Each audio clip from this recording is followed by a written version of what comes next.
Kapag ganap nga po pala kami mga idol ng libreng mauulam doon nga po pala sa pinuntahan naming isla, dito nga po pala sa bayan ng Palapag. Kaya salamat talaga papagad sa iba't ibang klaseng lamang dagat na aming nakuha. Bali, yung nasa likuran pala natin mga idol, yung pupuntahan nating isla. Mamamangha ka sa islang ito mga idol kasi meron siyang dalawang bundok na magkatabi. At sa mga wala pang alam, ang islang ito ay merong isang barangay na tinatawag na Barangay Binay. Dalawang isla lang naman mga idol ang pinagkalob ng Maykapal sa bayan ng Palapag. Kasama na dito itong isla ng Palihon na mas maliit sa isla ng Binay. Wala na naman nga kaming maisip na mauulam mga idol, kaya naman dumayo na nga kami sa ibang lugar. Nasa tabing dagat lang din naman kami mga idol, ang kaso mas maganda rin naman yung nakakapunta ka sa iba't ibang lugar. Napakapalad nga ng mga nakatira sa islang ito kasi hindi na nila kailangan pang sumakay ng bangka kasi meron na silang tulay. Pagkababa nga namin ay nagumpisa nga agad kami maglakad, marating lang ang pinakadulo ng isla. Pero saan ka pa? Nasa isla sila pero malalaki na rin pala yung mga bahay nila dito. Medyo mahaba-habang lakaran mga idol kasi aabot daw ito ng kulang-kulang 30 minutos, marating lang ang pinakadulo ng isla. Shoutout sa mga taga Barangay Binay.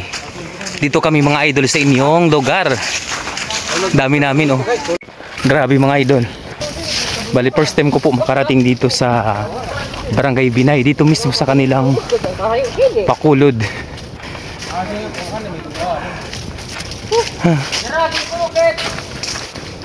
Medyo malayo nga mga idol kaya sa magbabalak na pumunta dito, kaya kailangan talaga ay mag-ingat kayo sa dadaanan. Medyo matutulis at madulas nga po pala yung dadaanan ninyo. At syempre wag din kalimutang magdala ng baon kasi siguradong magugutom talaga kayo. Sa wakas ay narating na namin mga idol yung pinakadulo ng islang ito dito sa Barangay Binay.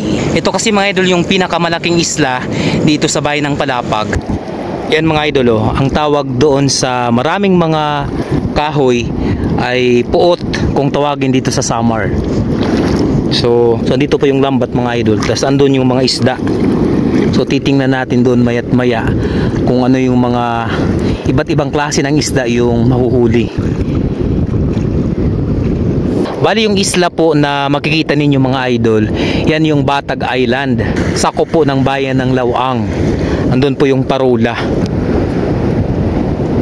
Ang daming isla po sa bayan ng Lawang kumpara dito sa bayan ng Palapag na dalawa lang sa pagkakaalam ko yung isla dito. Itong Barangay Binay na kung saan nandito tayo ngayon at saka yung isla ng Palihon. Oh, may huli na. Anong isla yan doy? Balo? Huli doon sa lambat. May balo oh. Rabluto na na, siguro na lang ko. Oh, balo. Laki oh. Oh, laki mga idol. Nakakatuwa nga itong magkapatid mga idol kasi napakasipagan nila mangisda. Siguradong may mararating talaga sila sa buhay mga idol dahil nga sa kanilang pagiging responsabling anak. Kapag suggest nga ako mga idol na sana balang araw ay maisipan nilang mag-vlog kasi siguradong tatangkilikin talaga sila ng mga manunood. Yung ibang mga kasamahan nga po pala namin mga idol ay naninisid na nga ng sahang. Wrong timing nga lang mga idol yung pagpunta namin dito kasi hindi nga nagkaroon ng malaking hibas. Ay daw kung tawagin dito sa summer. Dito sa pinakadulo ng isla mga idol ay nakita pa rin namin itong dalawang bundok na magkalapit. Dinaanan namin yan kanina mga idol ang kaso hindi ko na binidyohan. Makalipas nga ang ilang minuto mga idol ay dumating na nga sa amin itong magkapatid. Ipinakita nila sa amin yung kanilang first batch ng kanilang huli. Ito. Kulahin sinisdo. May nanalim papawod. Ano ito? Papawod. Jadi guys, so kuan ini siya, nanin kubalan. Kubalan ito. Oo, girasa sinampakseo, kubalan ini siya. Yapit si Kuya Arman, tapos manik. Ayaw God. Ako law.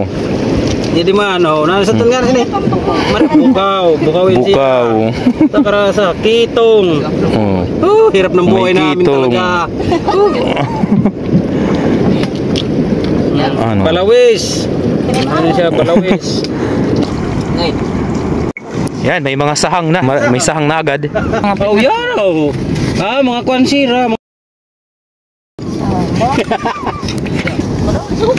Oh, ang gidabuhay sa tula. Ano pinagpakadikit? O diba mga idol, may libreng ulam na naman kami. Kaya salamat talaga papagad sa biyaya ng dagat na pinagkatiwala mo sa amin. Bago nga pala ako makauwi mga idol, ay meron pala ako mga followers dito na nakapagpa-picture sa akin. Shoutout po sa inyo mga idol kung sino man kayo. Dating namin sa bahay ay namitas agad kami mga idol ng talbos ng kamote. Ito kasi mga idol para sa amin yung mas masarap ihalo kapag may mga lamang dagat. Kahirapan nga lang mga idol ang paglilinis nitong mga sahang kasi matigas nga. Mga simpleng sangkap lang naman mga idol ang inihalo ko dito sa ginataan. May tanglad, bawang at saka luya. Hanggang dito na lamang po ang video natin mga idol. Marami pong salamat sa panonood. Sa mga kababayan kong waray, dako nga salamat mga idol sa inyong suporta. At syempre sa mga followers natin sa iba't ibang dako ng Pilipinas, maraming salamat po ulit sa inyong mga idol. Bukas ulit, salamat!